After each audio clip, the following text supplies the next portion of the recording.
Your partner's phone buzzes. A risque message pops up. Your heart sinks. Is this harmless flirting or full-blown infidelity? In a world where digital intimacy is just a tap away, the lines between loyalty and betrayal have never been blurrier. But before you jump to conclusions, let's dive into the psychology behind sexting and uncover the truth about this modern relationship dilemma. By the end of this video, you'll have a clear understanding of where sexting stands in the fidelity spectrum and how to navigate this digital minefield. Stay tuned. What you learn might save your relationship. The psychology of sexting. To truly understand whether sexting constitutes cheating, we need to delve into the psychology behind this digital phenomenon. Studies show that 88% of adults have engaged in sexting at some point in their lives. But what drives this behavior? Psychologists point to several factors. First, there's the dopamine rush. Sexting triggers the release of dopamine in the brain, similar to the high experienced during in-person sexual encounters. This chemical rush can be addictive, leading people to seek out more digital thrills. Next, we have lowered inhibitions. The screen acts as a barrier, making people feel less vulnerable and more willing to express desires they might not voice in person. This digital courage can lead to escalating exchanges that might not happen face-to-face. Validation seeking is another key factor. For many, sexting is less about sexual gratification and more about feeling desired and attractive. In a world where likes and comments measure self-worth, sexting can provide a potent ego boost. Lastly, sexting often serves as a form of escapism. In long-term relationships, sexting with others can provide a fantasy outlet without physical contact. This mental escape can be alluring, especially when real-life relationships hit rough patches. Understanding these psychological drivers helps contextualize sexting behavior. But does motivation change the impact on relationships? Let's explore further. 1. When pixels mimic physical touch, you might think sexting is just words on a screen, but brain scans tell a different story. When engaging in sexting, the brain activates the same areas associated with physical intimacy. This creates a false sense of closeness with the sexting partner, potentially redirecting emotional energy away from the primary relationship. Dr. Helen Fisher, a biological anthropologist, explains, the brain doesn't always differentiate between digital and physical experiences. The emotional connection formed through sexting can be just as real and impactful as in-person interactions. This neurological response blurs the line between digital and physical infidelity, making sexting a potentially serious threat to relationship stability. The oxytocin released during these exchanges, often called the bonding hormone, can create a sense of attachment to the sexting partner, even if they have never met in person. Moreover, the anticipation and excitement generated by sexting can become addictive. The brain's reward system lights up with each message, creating a cycle of craving and satisfaction that can be hard to break. This addiction-like behavior can lead to neglect of the primary relationship as more time and emotional energy is invested in digital interactions. 2. The silent killer of relationships. Consider this. 79% of people in committed relationships say they would consider sexting with someone else to be cheating. This statistic reveals a crucial aspect of the sexting debate. It's not just about the act itself, but about the breach of trust it represents. When a partner engages in sexting, they're often keeping secrets and lying by omission. This erosion of trust can be more damaging to a relationship than the sexual content of the messages themselves. The secrecy involved creates a wedge between partners, leading to emotional distance and feelings of betrayal. Relationship expert Esther Perel notes, the victim of infidelity is not always the victim of the marriage. This perspective invites us to look deeper at the underlying issues that lead to sexting outside the relationship. Often, sexting is a symptom of larger problems like communication breakdown, unmet emotional needs, or a lack of intimacy in the primary relationship.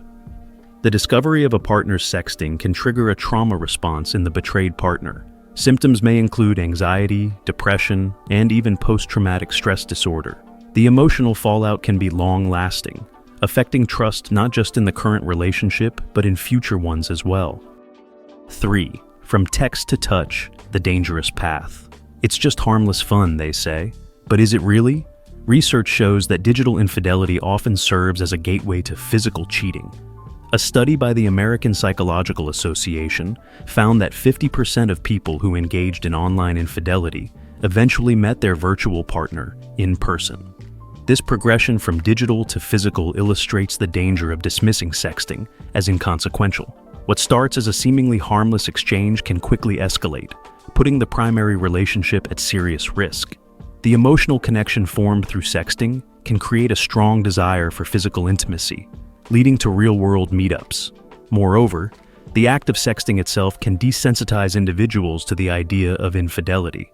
As boundaries are pushed in the digital realm, it becomes easier to rationalize crossing physical boundaries as well. This slippery slope effect is particularly dangerous because it happens gradually, often without the person realizing how far they've strayed from their relationship commitments. The anonymity and distance provided by digital communication can also create a false sense of safety. People may believe that what happens online stays online, leading them to take risks they wouldn't in person. However, this digital trail can have very real consequences, from damaged relationships to professional repercussions if messages are leaked or discovered. 4. The heart of the matter: intent versus impact. Here's where things get tricky. The person sexting might not intend to cheat or hurt their partner. They might view it as a form of pornography or fantasy play. But does their intent negate the impact on their relationship? Psychologist Shirley Glass argues that the impact on the betrayed partner is what truly defines infidelity. If the discovery of sexting causes pain, breaks trust, and damages the relationship, then the intent becomes secondary. This perspective shifts the focus from the act itself to its consequences, challenging us to consider sexting's real-world effects on relationships.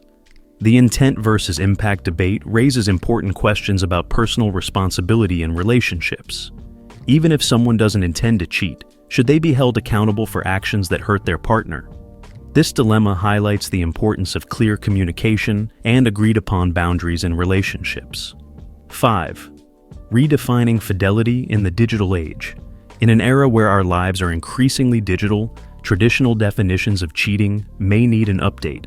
A 2021 survey revealed that 65% of young adults believe that liking an ex's social media posts constitutes micro-cheating. This shifting landscape of digital interactions creates new challenges for relationship fidelity. As our online and offline lives become more intertwined, couples need to establish clear boundaries about acceptable digital behavior. What constitutes crossing a line? Is it sending explicit photos, flirty messages, or does it start with something as simple as seeking emotional connection outside the relationship through private messages? Relationship counselor Dr. Tara Fields suggests, in the digital age, fidelity isn't just about physical faithfulness, it's about emotional and digital loyalty too. This expanded definition of fidelity requires couples to have ongoing conversations about their digital lives and how they intersect with their relationship commitments. The anonymity and accessibility of digital communication also present unique challenges. It's easier than ever to connect with ex-partners, co-workers, or strangers in ways that could threaten a primary relationship. This ease of connection means that maintaining digital fidelity requires conscious effort and clear boundaries. 6. The gray area: context matters. It's tempting to seek a one-size-fits-all answer, but the reality is more nuanced. The context of sexting matters significantly. Consider these scenarios: a single sext sent during a moment of weakness, ongoing sexting with multiple partners, sexting with an ex-partner, or sexting as part of a consensual non-monogamous relationship. Each of these situations carries different implications for relationship fidelity. This contextual continuum highlights the importance of open communication between partners about boundaries and expectations. What one couple considers cheating might be acceptable to another. The frequency and intensity of sexting also play a role in its impact on relationships. Occasional mild flirtation might be less damaging than regular, explicit exchanges. However, even seemingly innocent interactions can escalate over time, blurring the lines of fidelity. 7. Healing the digital divide. If sexting has breached trust in your relationship, all is not lost.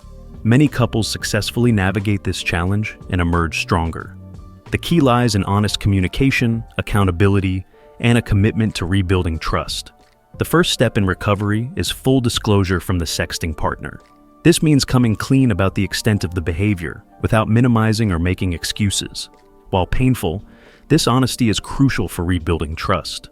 Next, it's important to understand the root causes of the behavior.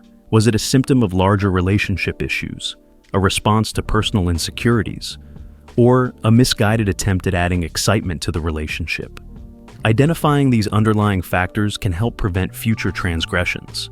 Establishing clear digital boundaries is crucial moving forward. This might include agreements about phone privacy, social media use, or interactions with specific individuals. These boundaries should be mutually agreed upon and regularly revisited. 8. An ounce of prevention. As the old saying goes, prevention is better than cure. To safeguard your relationship from the pitfalls of sexting, consider these strategies. Regular check-ins about relationship satisfaction are crucial. Don't wait for problems to arise before discussing your needs and concerns. Create a safe space for open, honest communication about all aspects of your relationship, including your digital lives. Have open discussions about sexual needs and fantasies within your relationship. Often people turn to sexting outside the relationship because they feel their desires aren't being met or acknowledged. By fostering an environment of sexual openness and exploration with your partner, you can reduce the temptation to seek satisfaction elsewhere. Agree on rules for digital interactions with others. This might include guidelines about private messaging, social media use, or maintaining connections with exes. These rules should be tailored to your specific relationship and comfort levels. 9. Your relationship, your rules. Ultimately, whether sexting constitutes cheating comes down to personal and relationship boundaries. What's acceptable in one relationship might be a deal breaker in another. The key is to have explicit conversations with your partner about your expectations and limits. Start by defining what constitutes cheating in your relationship. Is it only physical contact? Does emotional intimacy with others cross a line? How do you feel about digital interactions like sexting or flirty messages? Discuss how you define emotional and sexual fidelity. This conversation should go beyond just what's not allowed. Talk about what loyalty and commitment mean to each of you. Understanding each other's perspectives can help prevent misunderstandings and unintentional hurt. Be clear about your expectations for digital behavior. This might include agreements about privacy settings, interactions with exes or attractive coworkers, or use of dating apps. Remember, these boundaries can evolve over time, so revisit this conversation regularly. Plan how you'll handle potential breaches of trust. While it's not pleasant to think about, having a game plan can help you navigate difficult situations if they arise. Discuss what steps you'd take to address issues and rebuild trust. By creating this personal boundary blueprint, couples can navigate the complex terrain of modern relationships with clarity and mutual understanding. Remember, the goal isn't to restrict each other, but to create a shared understanding that strengthens your bond and protects your relationship. If you have made it this far, let us know what you think in the comments section below. For more interesting topics, make sure you watch the recommended video that you see on the screen right now. Thanks for watching.